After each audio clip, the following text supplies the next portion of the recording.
देखो समझो आप, एक्सरसाइज का नाम क्या है, हाइट एंड डिस्टेंस। सबसे पहले नाम ही समझ में आ रहा होगा, एप्लीकेशन है, एप्लीकेशन ऑफ ट्रिग्नोमेट्री, यानी कि ट्रिग्नोमेट्री का एप्लीकेशन करेंगे। ये रियल लाइफ में तुम ट्रिग्नोमेट्री कहाँ यूज कर रहे हो, ठीक हो, इसके बारे में समझेंगे। ठीक है, चैप्टर का नाम क्या है, हाइट एंड डिस्टेंस। तो रियल लाइफ में हम लोग हाइट और डिस्टेंस मापने के लिए ही ट्रिग्नोमेट्री का यूज करते हैं। ठीक है, किसी चीज का हाइट, जैसे मान लो ट्री है, इस ट्री का तुमको हाइट मापना है। मान लो बड़ा सा एक टावर है, जैसे मान लो ये कुतुब मीनारी है, या कोई भी टावर है जो बाहर बाहर टावर लगा हुआ है उस तरफ, तो सबका हाइट मापना है, डिस्टेंस मापना है, इस सारा काम में ही हम लोग आता है ट्रिग्नोमेट्री। ठीक है, तो अगर ध्यान दोगे तो एक एक्सरसाइज आ गया। ठीक है, देखो मान लो कोई टावर है, ठीक है, एप्लीकेशन क्या है, देखो ट्रिग्नोमेट्री का मदद से ना हम लोग ट्रिग्नोमेट्री पढ़ते क्यों है? हम लोग क्या कर सकते हैं ट्रिग्नोमेट्री की मदद से, कि किसी भी ऑब्जेक्ट, जैसे मान लो एक टावर है बड़ा सा, इस टावर का मुझे हाइट मापना है, इस टावर का मुझे टोटल हाइट मापना है कि इसका हाइट कितना है। तो अब मान लो एक टावर बहुत लंबा है, जैसे ये टावर पे चढ़ के तो हम लोग वहां से फीता माप के तो माप नहीं पाएंगे, फीता देते फीता से मापे 2 बार 3 बार से मापना तो पॉसिबल नहीं है। तो इसको मापने के लिए, हाइट मापने के लिए, किसी भी लंबा बिल्डिंग का, कोई भी चीज का हाइट मापने के लिए हम लोग ट्रिग्नोमेट्री का यूज करते हैं। ठीक है, हम लोग ट्रिग्नोमेट्री में ये चीज याद रखना बाबू, ट्रिग्नोमेट्री में हम लोग अगर एंगल गिवन है, अगर हम लोग को एंगल गिवन है तो हम लोग कोई भी हाइट निकाल सकते हैं, डिस्टेंस निकाल सकते हैं, या हाइट और डिस्टेंस गिवन है तो हम लोग वो एंगल भी निकाल सकते हैं। ट्रिग्नोमेट्री में कर सकते हैं, मुझे हाइट और डिस्टेंस पता है तो हम लोग एंगल भी निकाल सकते हैं, और हम लोग को एंगल पता है तो हम लोग हाइट या डिस्टेंस भी निकाल सकते हैं। ठीक है, मेथड है, समझेंगे अभी। देखो जैसे मान लो कोई टावर है, लेट्स से टावर है, ठीक है, ऐसा एक टावर है, ठीक है, तुम यहाँ पर खड़े हो और तुमको इसका हाइट मापना है, इसके इस टावर का टोटल हाइट कितना है। ठीक है, तो टावर का टोटल हाइट मापने के लिए ना हम लोग ट्रिग्नोमेट्री का यूज करते हैं। किस तरीके से, हम लोग इस पूरा सिनेरियो का ना राइट एंगल ट्राइंगल में बना लेते हैं। हम लोग क्या माप लेंगे, हम लोग माप लेंगे इस टावर का हम लोग से डिस्टेंस कितना है, इस टावर का हम लोग से डिस्टेंस कितना, डिस्टेंस मापने इजी है, डिस्टेंस तो माप ही सकते हैं ना हम लोग, डिस्टेंस माप लिए। और हम लोग ना इसको ऐसा खड़ा होकर देख रहे होंगे, तो हम लोग देख लेंगे हम लोग किस एंगल पे इसको देख रहे हैं, किस एंगल पे इस टावर को हम लोग देख रहे हैं, इस एंगल को पता कर लेंगे। प्रोटेक्टर हम लोग पास रह गए, कोई भी तरीका से, आजकल तो बड़ा बड़ा मशीन है, थियोडोलाइट एक मशीन आता है, उससे एंगल माप सकते हैं हम लोग। थियोडोलाइट एक मशीन आता है, देखता है, और बड़ा बड़ा इंजीनियर लोग क्या करते हैं, कैमरा का तरह होता है, ऐसा कैमरे के अंदर देख देख के ऐसे मापते रहता है बहुत सारी चीज, इसको थियोडोलाइट बोलते हैं। ठीक है, ब्रिज ब्रिज बनता है ना, उस समय तक यूज होता होगा सब चीज। ठीक है, तो हम लोग उसको बचपन में समझते कैमरा कैमरा, नहीं हम लोग कितना एंगल में देख रहे हो उसको। ठीक है, जैसे मान लीजिए एंगल यहाँ पर है, यहाँ से हम लोग उसको टावर का टॉप को देख रहे हैं, ये टॉप को देखने में हम लोग कितना एंगल बना रहे हैं, अगर ये एंगल मुझे पता चल गया, ये डिस्टेंस पता है, तो उसके मदद से हम लोग क्या इसका हाइट निकाल सकते हैं, किसी भी ऑब्जेक्ट का हाइट निकाल सकते हैं। तुम्हारे पास बड़ा सा बिल्डिंग है, लेट से बुर्ज खलीफा, उसका हाइट निकालना है, कोई टावर है उसका हाइट निकालना है, कुतुब मीनार है उसका हाइट निकालना है, तो हम लोग इसका मदद से कर सकते हैं। ठीक है, होता क्या है, हम लोगों को कुछ चीजें जो याद रखना है इसमें, क्या चीजें, पहला चीज साइन, कॉस और tan, sine cos tan, sine cos tan, इसका जो P by H, B by H और पी बाई बी, ये चीज मुझे याद रखना पड़ेगा। छो का याद रखने की जरूरत नहीं है, बट ट्रिग्नोमेट्री में तो जरूरत है ही, छो को याद रखना। साइन कॉस टेन का P by H, P by B by H और पी बाई बी, ये तुमको याद होना चाहिए। दूसरा क्या बाबू, वो एंगल जो था ना, 0, 30, 45, 60, 90, साइन का, कॉस का और टेन का, ये तुमको याद होना चाहिए। साइन 0 कितना होता था बाबू,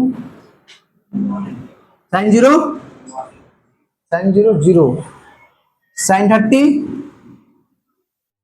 ये कॉस का बताओ Ayush, cos 0, cos 0 Ayush, cos 30, cos 45, cos 60, cos 90। Ten का क्या होता था, 0, 1/√3, 1√3, सॉरी अनडिफाइंड, ये टोटल तुमको याद होना चाहिए। साइन कॉस टेन का कम से कम याद होना ही चाहिए, क्योंकि सेक कॉसेक कॉट क्या होता है, इसका रेसिप्रोकल ही होता है ना। तो या तो याद रखो या तो वो याद रखो, कोई भी एक बैठाना होता है हम लोग को, ठीक है। तो कम से कम तुमको इस चैप्टर का बेसिक के लिए, चैप्टर को शुरू करने के लिए ये चीज और ये चीज याद होनी चाहिए। ये चीज याद नहीं रहे तो चैप्टर में समझने में दिक्कत आएगा, पहला चीज। कोई दिक्कत किसी को? ठीक है। ट्रिग्नोमेट्री का यूज समझ में आया।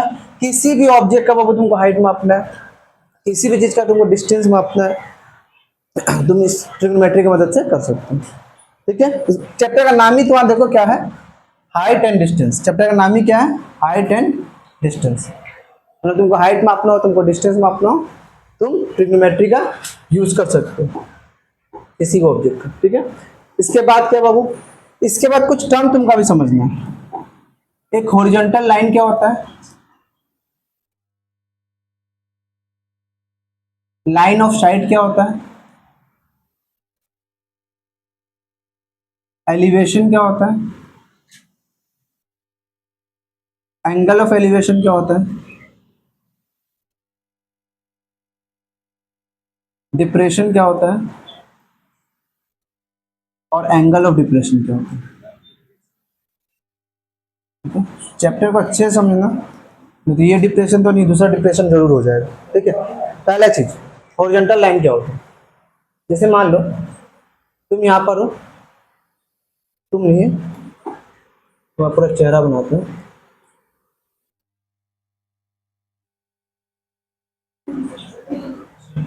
ठीक है। अब यहाँ से ना कौन सा, और सुरेश, सुरेश कोई भी है, ले सुरेश ही नाम दे देते हैं। ठीक है। अब प्लेट से ये सीधा ऐसा देख रहा है कोई ऑब्जेक्ट को, यहाँ पर ऐसा एक पेड़ बना हुआ है, ऐसा कोई ऑब्जेक्ट को देख रहा है सीधा। ये जो सीधा देख रहा है ना, ये है हॉरिजॉन्टल लाइन। हॉरिजॉन्टल लाइन मतलब क्या होता है, सीधा ऐसे होता है ना, जैसे हम ऐसे सीधा देख रहे हैं, ये मेरा हॉरिजॉन्टल लाइन। ठीक है। अब ये जो हॉरिजॉन्टल लाइन है, ये मेरे यहाँ नजर जा रही है, हॉरिजॉन्टल लाइन हुआ, ये हॉरिजॉन्टल लाइन हुआ। ठीक है। अब हम इसको यहाँ से, जैसे मान लो ये ऑब्जेक्ट है, यहाँ पर एक कोई एक चीज खड़ा है, हम इसको ऐसा कर देख रहे हैं, तो मेरा जो देखने का ये लाइन है ना, देखने का लाइन, जैसे मेरा अभी लाइन ऑफ साइट क्या है, लाइन ऑफ साइट मतलब हम जो देख रहे हैं। ठीक है। लाइन ऑफ साइट जैसे हम देख रहे हैं सीधा, तो सीधा देख रहे हैं ना, तो मेरा हॉरिजॉन्टल लाइन और लाइन ऑफ साइट दोनों एक जैसा आ गया। मेरा हॉरिजॉन्टल लाइन और मेरा लाइन ऑफ साइट दोनों एक जैसा है। लेकिन जैसे हम यहाँ पर है, अब मुझे टावर को देखना होगा, तो अपना आँख को ऐसे ऊपर करेंगे ना, एलिवेट करेंगे हाथ को, आप मतलब अपने गर्दन को क्या करेंगे, ऐसे एलिवेट एलिवेट कर रहे हैं ना, तो गर्दन को जो एलिवेट कर रही है इसको बोलते हैं एलिवेशन, इसको बोलते हैं एलिवेशन। कोई ऊपर का चीज को, कोई हाइट वाला चीज को मुझे देखने के लिए गला को क्या करना पड़ेगा, ऐसे एलिवेट करना पड़ेगा, ऊंचा देखना पड़ेगा। कि ऊंचा जो देख रहे हैं इसी को बोलते हैं एलिवेशन। नहीं नहीं, ये लाइन को तो हम लोग बोलेंगे लाइन ऑफ साइट, मेरा लाइन ऑफ साइट हो, मेरा लाइन ऑफ साइट है, मेरा देखने का नजरिया हो। बट ये जो देख रहे हैं उसको क्या एलिवेट करना है, आपको ऐसे आपको एलिवेट करना ना, तो एलिवेशन होगी। ठीक है। अब ये एलिवेशन जो लाइन ऑफ साइट है, ये चीज, ये हॉरिजॉन्टल लाइन से, मेरा ये हॉरिजॉन्टल लाइन से कितना एंगल बना रहा है, कितना एंगल बना रहा है, इसको बोलेंगे एंगल ऑफ एलिवेशन। समझ में आया? जो हॉरिजॉन्टल लाइन में कुछ नहीं, सीधा रेखा, स्ट्रेट लाइन है, ये हॉरिजॉन्टल लाइन है। नहीं, जैसे मान लो ये मेरा, जैसे मान लो मेरा ये आंख, ये मेरा आंख है। ठीक है। हम जो देख रहे हैं लाइन ऑफ साइट है। ठीक है। अभी मेरा हॉरिजॉन्टल लाइन, अब मेरा लाइन ऑफ साइट एक जैसे एक ही लाइन पर आ रहा है, हॉरिजॉन्टल लाइन और लाइन ऑफ साइट एक ही है। अब हम थोड़ा ऊपर करके देख रहे हैं, ऊपर का देख रहे हैं तो ऐसा हो गया ना, अब मेरा लाइन ऑफ साइट ये है, हॉरिजॉन्टल लाइन यही है। अब इसके साथ जो एंगल बना रहा हूँ, हॉरिजॉन्टल लाइन के साथ जो एंगल बना रहे हैं, ये एंगल को बोलेंगे हम एंगल ऑफ एलिवेशन। जैसे हम ये देख रहे हैं, हम ऐसे ऊपर कर रहे हैं, तो जो मेरा लाइन ऑफ साइट पहले थे, यानी कि जो हॉरिजॉन्टल लाइन है ये, इसके साथ में जो एंगल ऑफ एलिवेशन चेंज किया हम, जो बदले लाइन ऑफ साइट अपना बदले, तो जो एंगल बना रहा है वो एंगल को बोलेंगे हम लोग एंगल ऑफ एलिवेशन। तो जब भी हम लोग कोई चीज ऊपर देखते हैं तो मेरा क्या होता है, एंगल ऑफ एलिवेशन, हमेशा याद रखिए। जैसे हम यहाँ कर रहे हैं, एक बड़ा सा टावर है, हम उसको ऊपर देख रहे हैं, तो क्या होगा, एंगल ऑफ एलिवेशन। अगर अगर उसी के जगह तुम किसी बिल्डिंग में खड़े हो,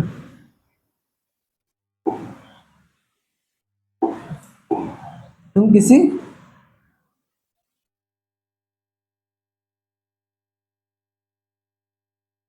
बिल्डिंग के छत पे खड़े हो,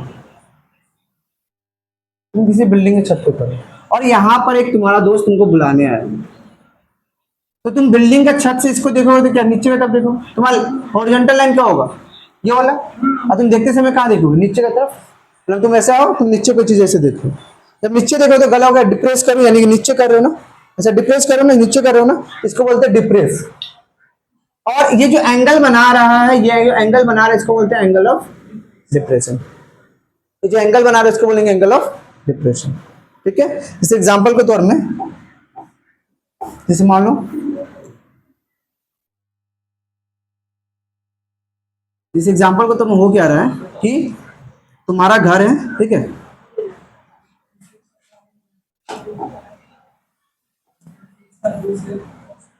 तुम्हारा घर है, ठीक है, यहाँ पर एक रेशमी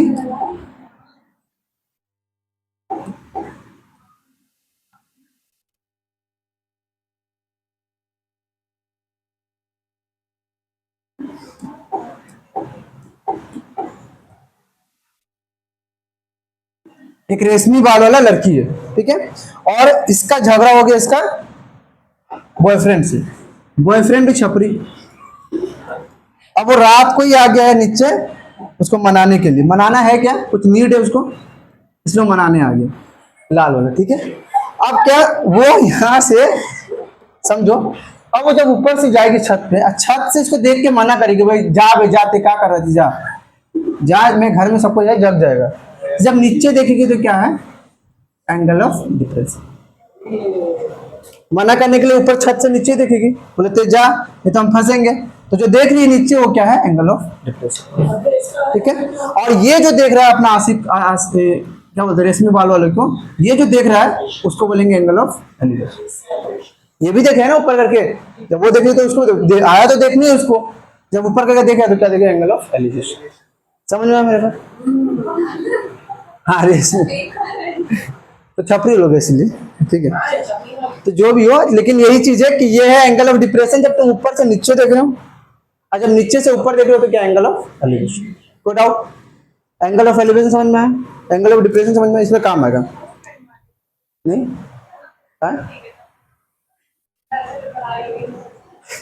नहीं आप देख समझ। दूसरा चीज क्या है, एक और चीज हमेशा याद रखना बाबू, जो एंगल ऑफ डिप्रेशन होता है, एंगल ऑफ डिप्रेशन होता है, ये एंगल ऑफ डिप्रेशन और ये जो एंगल ऑफ एलिवेशन है, इसका वैल्यू हमेशा बराबर होगा।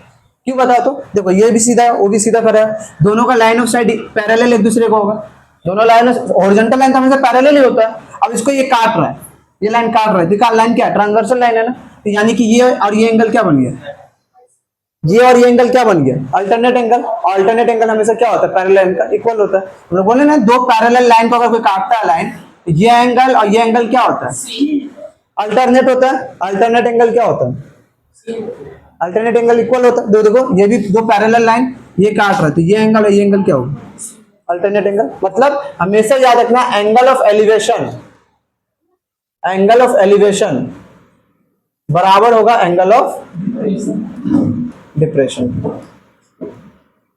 कुछ कुछ समझ में आएगा तुमको, एंगल ऑफ डिप्रेशन दिया रहेगा, तुम उसको एंगल ऑफ एलिवेशन में कन्वर्ट करके सोल्व करोगे, ठीक है, ये आएगा समझ। ठीक है, तुमको बोल देगा कि तुम ऊपर में हो, यहाँ दो शीप है, ठीक है, दो तुम एक ये क्या बोलते हो टावर में खड़े हो, दो यहाँ शिप खड़ा है, एक शिप को तुम देख रहे हो 30 डिग्री में लेट से, और एक शिप को देख रहे हो तुम 60 डिग्री में लेट से, तो बोला कि हाइट मापनी, तो तुम इस एंगल को ना यहाँ और यहाँ लेकर आओगे, तब angle of elevation angle of depression को इक्वल करना होगा।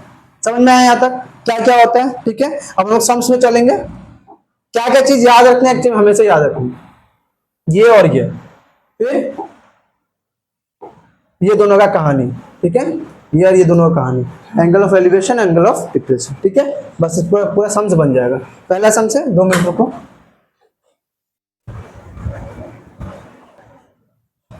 देखो पहला क्वेश्चन बहुत इजी है, जिसके पास बुक है बेहतरीन, जिसके पास नहीं और बेहतरीन, ठीक है। क्वेश्चन क्या बोल रहा है कि an electric pole is 10 metre high, if its shadow is 10√3 metre in length, find the elevation of the sun. ठीक है, पहला क्वेश्चन क्या बोला,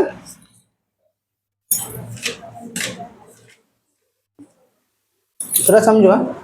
एक 10 मीटर हाई है, ठीक है, 10 मीटर हाई इलेक्ट्रिक पोल है, 10 मीटर हाई इलेक्ट्रिक पोल है, एक इलेक्ट्रिक पोल बना लेते लेट्स, ये हम लोग का A B 10 metre high electric pole. इसका शेडो, मान लो सन क्या है, सन यहां पर है, लेट से सन यहां पर है।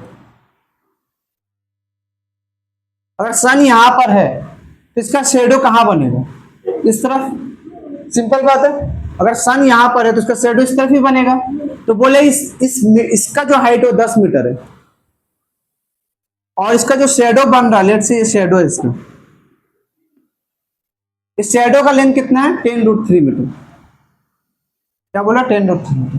तो बोल रहा है find the elevation of the sun, find the elevation of the sun, यानी कि find the elevation of the sun, यानी कि कौन सा एंगल पे एलिवेट है, यानी कि तुम अगर यहां पर खड़े हो तो तुम अगर सन को देखोगे तो कौन सा एंगल पे देखोगे, इसका मतलब हाँ शैडो के एंड में खड़े हो, इसका मतलब ये शैडो के एंड में खड़ा हो, पूरा टोटल लेंथ को लेकर खड़ा होगा।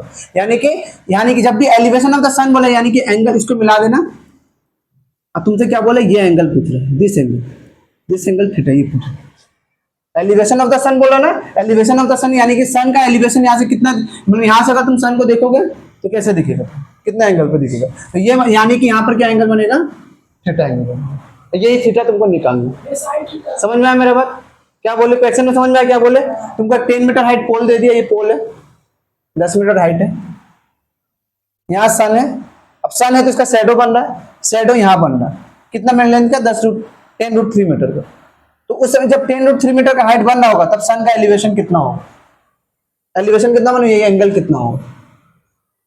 अब यहाँ पर मान लेते हैं लेट, सब कुछ लिखना पड़ेगा वहां, let A B the pole and its height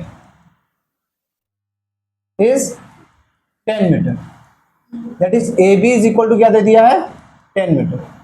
दूसरा B C be the length of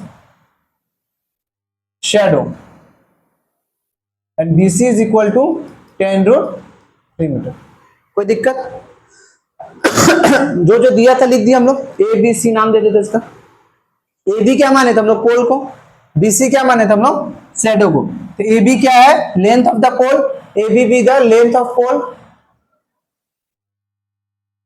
A B equal to 10 metre, अब B C be the length of shadow, B C equal to 10√3 metre. अब मेरा बात समझो, अब अगर ये angle है, छोटा सा चीज पहले वाला, मान लो एक राइट एंगल ट्राइंगल अगर है, ये राइट एंगल ट्राइंगल, ठीक है, और इस राइट एंगल ट्राइंगल में हम एंगल कहां बना दे रहे हैं, यहां बना दे, दिस वन इज एंगल, ठीक है। तो मुझे अनिरुद्ध बता, ये अगर थीटा है तो यहां पर P कौन सा होगा, B कौन सा होगा, H कौन सा होगा। अगर ये थीटा है तो P कौन सा होगा, जैसे मान हम नाम दे देते PQ। अब बता PQ क्या होगा, P, R कौन सा होगा, R बोलिए, H कौन सा होगा, PRH होगा। बाकी बचा होगा, यहां तक क्लियर है ना, ये चीज पता होना चाहिए। आवर बोले कभी मान लो ये एंगल है ना, हमेशा याद रखना, ये एंगल जो ये थीटा है, ये एंगल क्या है, थीटा है, ठीक है। तो ये एंगल जो थीटा है, थीटा के अपोजिट में जो साइड होता है, थीटा के अपोजिट में जो साइड होता है P होता है, तो सबसे लंबा साइड होगा H होगा, बाकी बचा B। फिर से बता, मान लो राइट एंगल ट्राइंगल है, ये A B C है, C में 90 डिग्री बोल दिया, B में एंगल थीटा दे दिया, B में एंगल थीटा दे दिया। तो थीटा के जो अपोजिट होगा, थीटा के जो अपोजिट होगा वो P होगा, सबसे लंबा H, बचा हुआ B। अब यहां पर अगर ये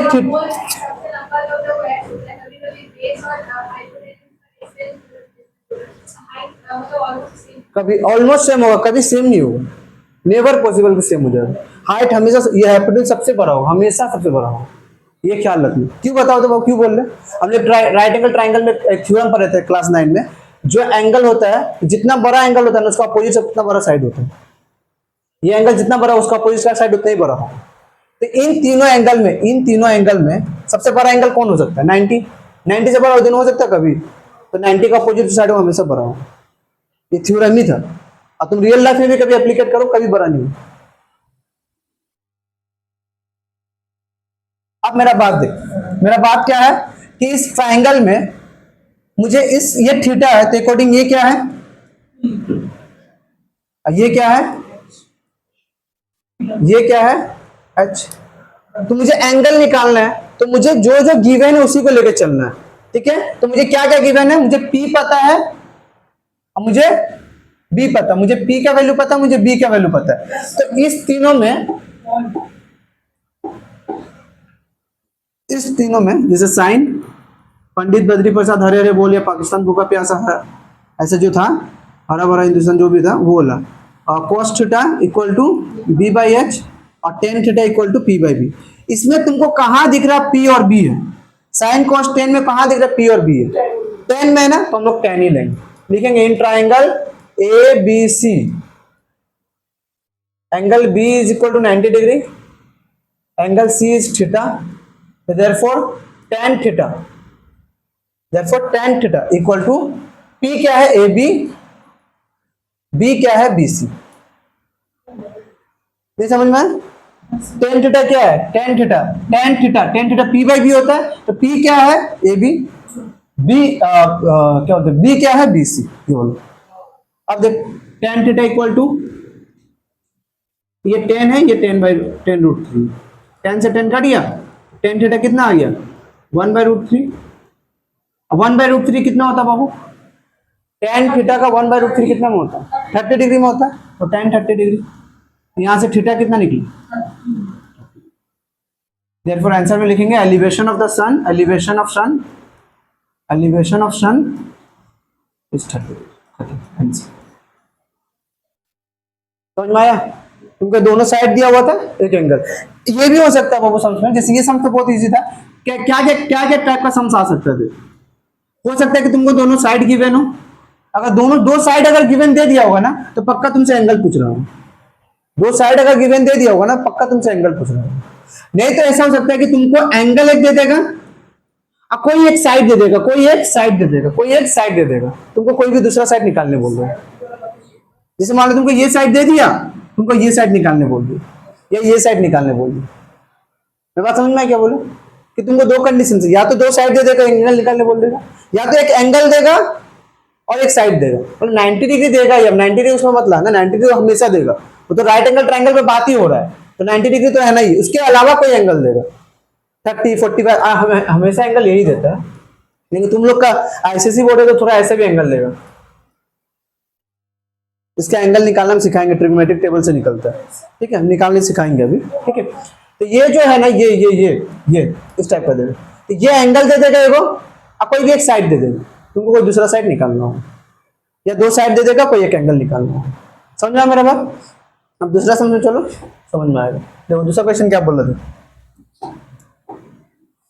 बोल रहे the angle of elevation of top of the tower from a point on the ground at a distance of 150 meter from its foot is 30 degree। Question में बोला है कि एक टावर है, टावर है, इसका फुट से, इस टावर का फुट से 150 मीटर अगर दूर जाओगे, इस टावर का फुट से अगर 150 मीटर दूर जाओगे और वहां से अगर इसका टॉप देखोगे, यहां से अगर इसका तुम टॉप देखोगे तो जो एंगल बनेगा वो एंगल कितना बनेगा 30 डिग्री, तो एंगल कितना बनेगा 30 डिग्री। क्वेश्चन में बोला है देखो the angle of elevation of the top of the tower from a point, एक पॉइंट से, कहां से, पॉइंट कहां पर है, ऑन द ग्राउंड पे है, क्या कितना डिस्टेंस पे है, distance of 150 metre from its foot से 150 मीटर दूर पे, यानी कि जो टावर का फुट है इस फुट से 150 मीटर डिस्टेंस पे। तो बोला कि इसका हाइट कितना, इस टावर का हाइट कितना, find the height of the tower correct up to 1 place of decimal. तो डेसिमल खेलो तो बता ही देंगे, बट क्या निकालने बोला, हाइट निकालने बोला। समझ में आया मेरा बात, देखो यहाँ पर ये ए, ये बी और ये सी, तो मान लेते हैं let A B be the height of tower. तुम ए बी को तुम x मान कर चल सकते हो या ए बी को h मान कर चल सकते हो, तुम्हारा मन है h मीटर, या ए बी को ए बी लिख के भी छोड़ सकते हो, मानो मत, वो भी कर सकते हो, ठीक है। दूसरा क्या दे दिया बाबू, तुमको दे दिया distance of point from foot of tower, tower के फुट से, इसको हम लोग बीसी से दिखा रहे हैं, और ये दे दिया तुमको 150 मीटर, कोई दिक्कत। इसके बाद in triangle A B C, in triangle A B C, in triangle A B C में क्या है बाबू, मुझे दे दिया angle A C B, A C B 30 degree और एंगल बी दे दिया 90 डिग्री, एंगल बी दे दिया 90 डिग्री। हम लिख देते हैं, हर एक चीज जो गिवन है उसे लिख दो, ठीक है, क्योंकि इसमें है सम से जी। देखो सम पूरा चैप्टर में तुम देखोगे, अगर तुम ये डायग्राम बना दिया उसके बाद करने का कुछ नहीं, तुमको जो चीज याद है साइन कॉस टेन का वैल्यू और ये बस काम खत्म। जो मेन है ये डायग्राम है, ये डायग्राम जिसका बन गया सही सही उसका सारा सम्स बन जाएगा। तो अब इतना इजी रहेगा तो उसका राइटिंग पे मार्क्स देता है, तो जितने अच्छे से इसको लिखोगे ना उतना अच्छे से मार्क्स देगा, ठीक है, तो उस पर ध्यान देना। अब मेरे पास तुम ही समझ, ये अगर 30 डिग्री एंगल गिवन है तो ये 30 है तो ये क्या होगा P, ये क्या होगा B, ये क्या होगा H। अब तुम बता, मेरे पास B पता है, मेरे पास B पता है, मुझे P निकालना है, मेरे पास B पता है, मुझे P निकालना है, तो P और B का ही रिलेशन लेंगे ना तभी तो निकलेगा, P और H का रिलेशन लेने से निकलेगा। तो मुझे H भी तो नहीं पता, मेरी बात समझना, मेरे पास B पता है, P निकालना है, तो मुझे P और B का ही कोई रिलेशन लेना होगा। तो P और B का रिलेशन किस में आता है, साइन कॉस टेन में, 10 में आता हम लोग लेंगे, therefore tan 30 degree that is equal to P यानी कि AB, B यानी कि BC। हाँ उसी का लेकर चलेंगे, लेकिन तो क्या बेकार बेकार ही है ना, मुझे क्यों H निकाल के फायदा है नहीं, बोला भी नहीं मुझे, अगर निकलना बोल देगा तो निकाल के दे देंगे हम लोग, ठीक है। तो मुझे पता करना है, ये रिक्वायर्ड ये है, मुझे गिवन ये है, तो रिक्वायर्ड बाय गिवन ही करो। अब जरूरी नहीं कि पहले यही होगा, तुम इसको नीचे रख दो, इसको ऊपर रख दो, तुम्हारा कॉट ले लो, कॉट लेके भी करो वही आंसर रहेगा, ठीक है। लेकिन ज्यादा कंफ्यूज नहीं होगा, साइन कॉस टेन ही लेके चलो ज्यादा अच्छा रहेगा। अब tan 30 कितना होता है, कॉट से नहीं आएगा कि तुम क्या, यहाँ P और B है, P और B है, तुम कॉट भी ले लेती अगर, कॉट 30 इसी में आ गया ना, कॉट क्या था B बाई P, तो BC बाई AB लिखती। अब इस तरीके से सॉल्व करते, आंसर सेम ही होगा, आंसर चेंज नहीं होगा। अब देखो, तो मुझे tan 30 कितना है 1/√3, AB कितना है पता नहीं, BC 150, तो यहां से AB क्या निकल जाएगा 150/√3। अब मुझे क्या पता है, नीचे रूट नहीं रखते तो रेशनलाइज कर देंगे, 150√3/3, कोई दिक्कत, √3 इंटू √3 3 हो गया, अभी 3 से कट जाएगा, ए बी कितना आ गया 50√3, 50 इंटू, क्योंकि बोला है करेक्ट अप टू 1 डेसिमल, यानी कि तुमको √3 का डेसिमल वैल्यू लिखना पड़ेगा, अगर नहीं बोलता तो नहीं लिखते, बट बोल दिया कि करेक्ट अप टू 1 डेसिमल, यानी कि तुमको लिखना पड़ेगा 1.73, गुना करो, तो गुना करोगे कितना आएगा, 5 दिया 15, 5 से 35 36, 5 से 35 36, 5 एकम 5 3 1 0, करेक्ट अप टू 1 डेसिमल बोला, यानी कि यहाँ बैठा तो कितना metre answer, correct up to 1 decimal ना, यानी पॉइंट के बाद 1 होना चाहिए, 865 मीटर, समझा मेरा बात। तो ये इसका आंसर हो गया। अब जल्दी, क्योंकि ये 0 तो था ना अभी, अगर नहीं रहता सिर्फ ऐसा रहता 865 रहता तो पॉइंट आता है। हम तो इसको 50 से जब गुना किए ना, इस चीज को 50 से गुना किए तो मेरा ये आया, रुक जरूर यहाँ नहीं हो, सॉरी एक गलती है, गलती है 8650, यहाँ पॉइंट के बाद कितना नंबर है, तो पीछे से 2 नंबर का पॉइंट, सही बात है 86.5, यही है। हम ये देखें डेसिमल के बाद 2 नंबर है ना, तो पीछे से 2 नंबर का, समझ में आ गया मेरे बात, कोई दिक्कत, चलो उतारो जल्दी से, दोनों उतारो,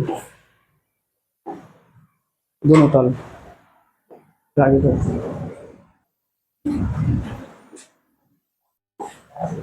बोला है a ladder is placed against a wall such that it just reaches the top of the wall। देखो एक वॉल है, समझना, इस वॉल पे ना एक लेडर को हम ऐसे पे बिछाएं, ऐसे बिछाया गया है कि टॉप को जस्ट टच कर रहा है, टॉप को जस्ट टच कर रहा है, the foot of the ladder is 1.5 metre away from the wall of the ladder. देखो वॉल से इसका डिस्टेंस ये 1.5 मीटर, 1.5 मीटर। क्या बोल रहा है कि the foot of the ladder is 1.5 metre away from the wall. कितना डिस्टेंस पे? 1.5 metre. And the ladder is inclined at an angle of 60 degree. कितने डिग्री में? 60 डिग्री। तो find the height of the wall. Wall का height कितना है? तुमसे कुछ दे दिया, बस ये दे दिया 1.5 मीटर दे दिया। क्वेश्चन समझ में आया क्या बोले? एक सीढ़ी है, सीढ़ी को ऐसे लगा दिया जाता है, तो सीढ़ी कितना एंगल पे लगा हुआ है? 60 डिग्री पे। सीढ़ी से लेकर उस दीवार का डिस्टेंस 1.5 मीटर है। दीवार का तुमको पूछ रहे, हाइट कितना है दीवार का पूछ रहे। ठीक है, मान लेते हैं इसका पी क्यू आर है। ठीक है, पी क्यू आर है, ये क्या है?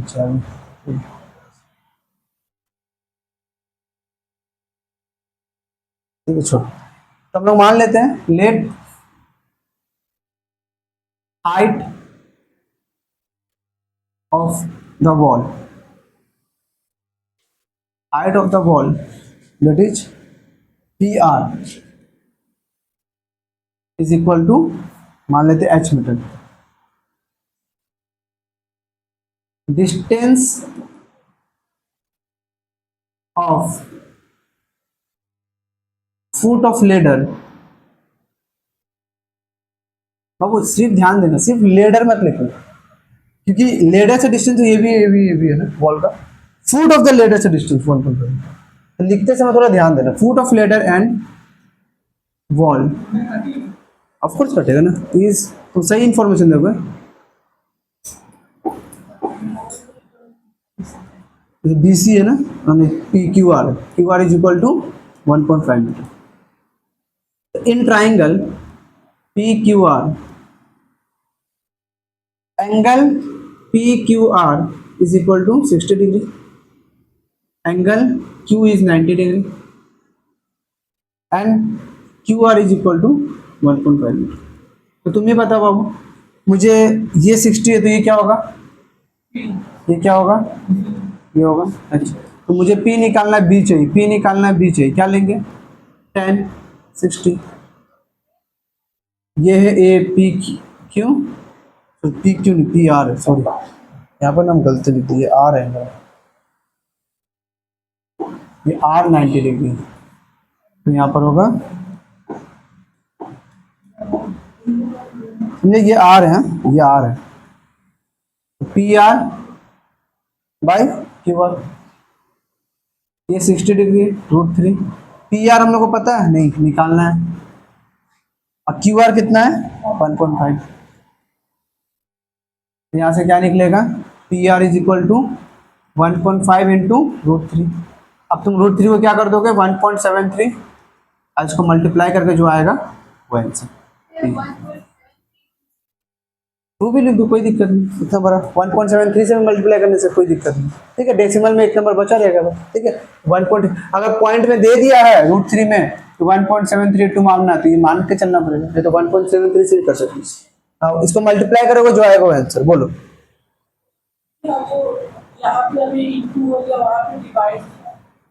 देखना, ये इधर आएगा तो इंटू होगा ना, इधर ये देखना, यहाँ ये इक्वेशन एक तरीका सॉल्व कर, इसको इधर आएगा तो क्या करना? इंटू करना होगा। उधर क्या था? वहाँ 1/√3 था, equal to AB by something था। अब ये ऊपर या तो इससे गुना होगा, नीचे तो √3 पर जाएगा, इसी मल्टीप्लाई कर लोगे। ठीक है, नेक्स्ट समझाते हैं, बाद में बताना, नेक्स्ट समझाते हैं। देखो ये अच्छा क्वेश्चन है। What is the angle of elevation of the sun when the length of the shadow and the vertical pole is equal to height? मतलब क्या है कि एक पोल है, इसका एक शेडो है, और ये पोल का हाइट और ये शेडो का हाइट बराबर है, तो एंगल ऑफ एलिवेशन ऑफ सन क्या होगा? एंगल ऑफ एलिवेशन ऑफ सन क्या होगा? क्या बोला? ऐसा कंडीशन है जिस समय शेडो का जो लेंथ है और पोल का जो हाइट है वो इक्वल है, उस समय एंगल ऑफ एलिवेशन क्या होगा? ये एंगल ऑफ एलिवेशन क्या होगा पूछ रहा तुमसे। हम लोग मान लेते हैं length of shadow is equal to length of स्ट्रेटो क्या है यहाँ पर DC is equal to h metre. तो therefore height of pole, pole का हाइट क्या होगा, दैट इज ये भी है ना, ये भी h मीटर हो जाएगा। अगर इक्वल होना है तो ये अगर h मीटर है तो ये भी तो h मीटर होना पड़ेगा, तभी तो इक्वल होगा। ये तो इक्वल हो पाएगा, समझ में आ रहा है ना, ये इक्वल है तो ये h मीटर तो ये भी h मीटर। अब इसके बाद देख, इन ट्राइंगल ABC ट्राइंगल में एंगल ACB कितना दे दिया है थीटा, और एंगल B कितना दे दिया है 90 डिग्री। एंगल B कितना दे दिया है 90 डिग्री।